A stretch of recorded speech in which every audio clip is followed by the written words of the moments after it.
Сәлем достар, бүгін сіздермен булки дайындайтын боламыз. Ортасындағы салмасы қайнатылған, қоюлатылған сүт, яғни вареная сгущенка болады. Құрамына қажетті тағамдарды описаниядан таба аласыздар. Ең алдымен жылы сүтімізді ыдысымызға құйып аламыз. Оның үстіне сүтіміздің ішіне ашытқымызды қосамыз және жалпы секеріміздің көлемінен бір үлкен қасық секерді қосамыз. Ұнды да жалпы көлемінен 4 үлкен қасық ұн қосып, жақсылап түйіршіктері кеткенше араластырамыз.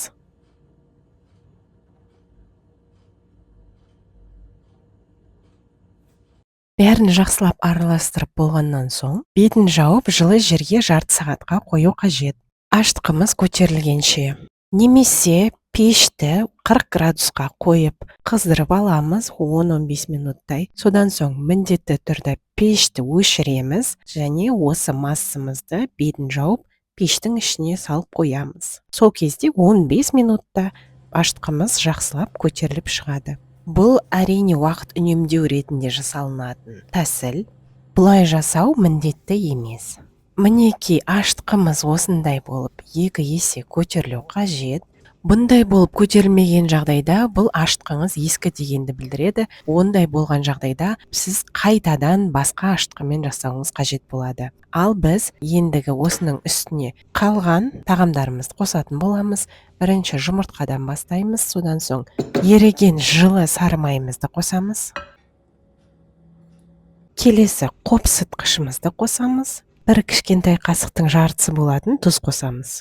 Келесі қантты қосып, бәрін біріккенше жақсылап араластырып шығамыз.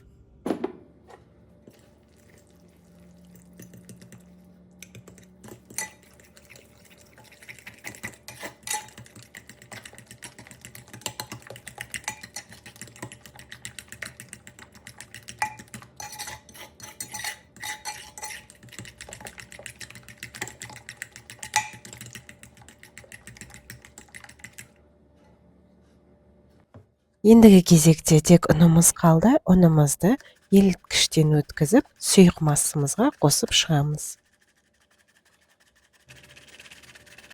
Енді ұнымызды араластырып, қамыр жасайтын боламыз.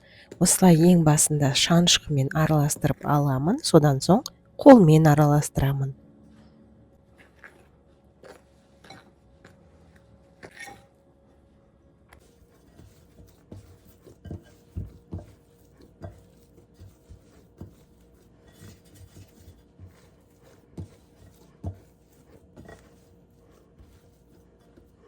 Жалпы ұнымыздан кішкене бір үлкен қасық ұн алып қалған болатынмын.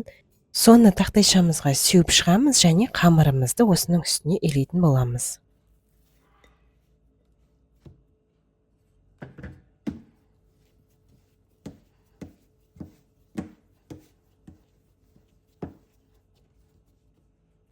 Қамырымыз бірікті. Ендігі кезде ортасынан осындай ойық жасап, сұйық майымызды 2-3 бөлікке бөліп құйып, илеп шығамыз қамырымызды. Сұйық майды міндетті түрде соңында қосу керек.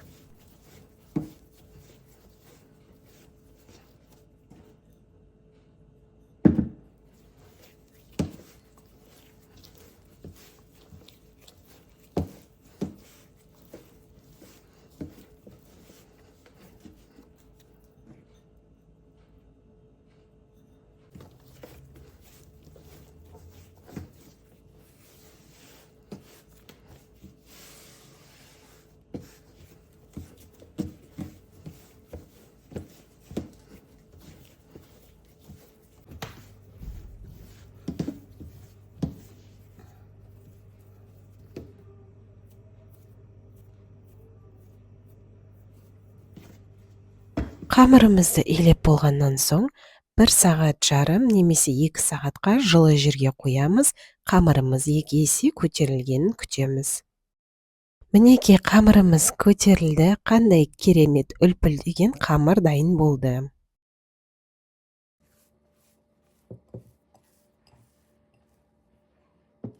Қамырымызды 2 бірдей бөлікке ортасынан бөлеміз. Бірінші бөлігін ыдысқа салып, бетін жауып қоя тұрамыз.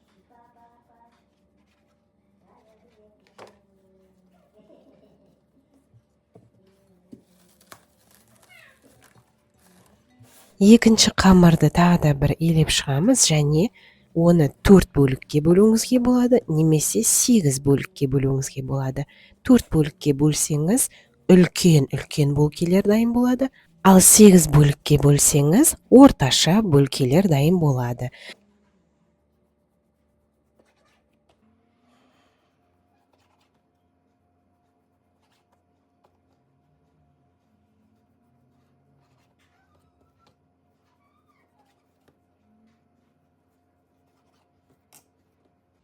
Енді осы 8 бөліктен дөңгелекше бөлкелер дайындаймыз. Ол үшін осылай қамырды ішіне қарай жинап шығамыз және қолмен дөңгелекшелейміз.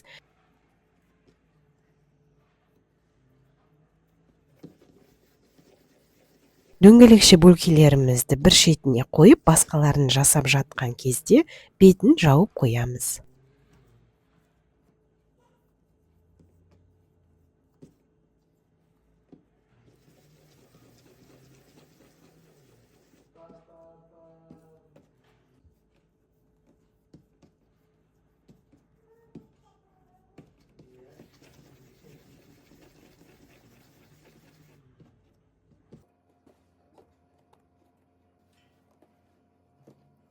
Қамырдың екінші бөлігінде дәл осылай жасайтын боламыз.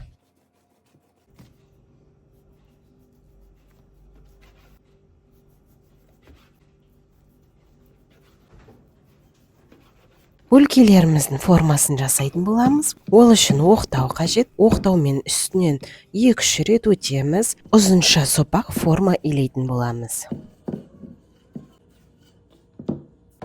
Қамырдың шетіне бір кішкентай қасық вареный сгущенка саламыз және бәрін видеодағыдай қайталап жасайсыздар. Сонда рогалик формасы шығады.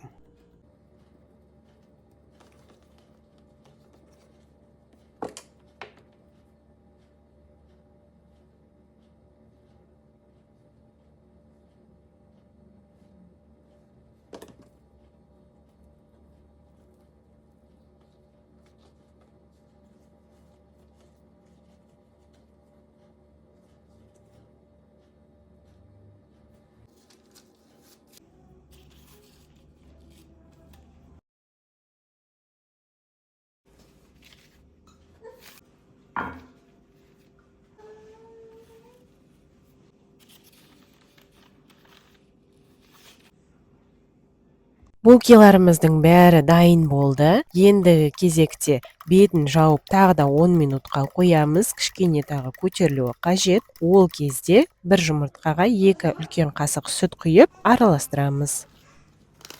Осы сұйықтықты бөлкелеріміздің бетіне жағып шығамыз.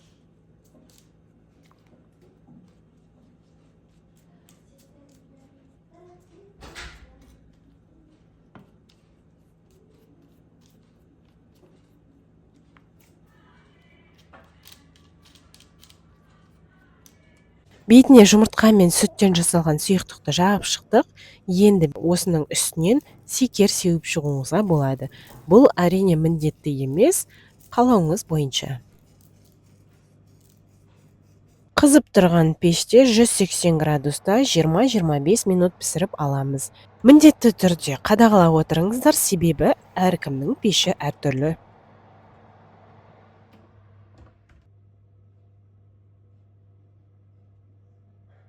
Мінекей осындай әдемі және дәмді бөлкелеріміз дайын болды. Бұл бөлкелердің салмасына творог немесе повидло да қосуға болады.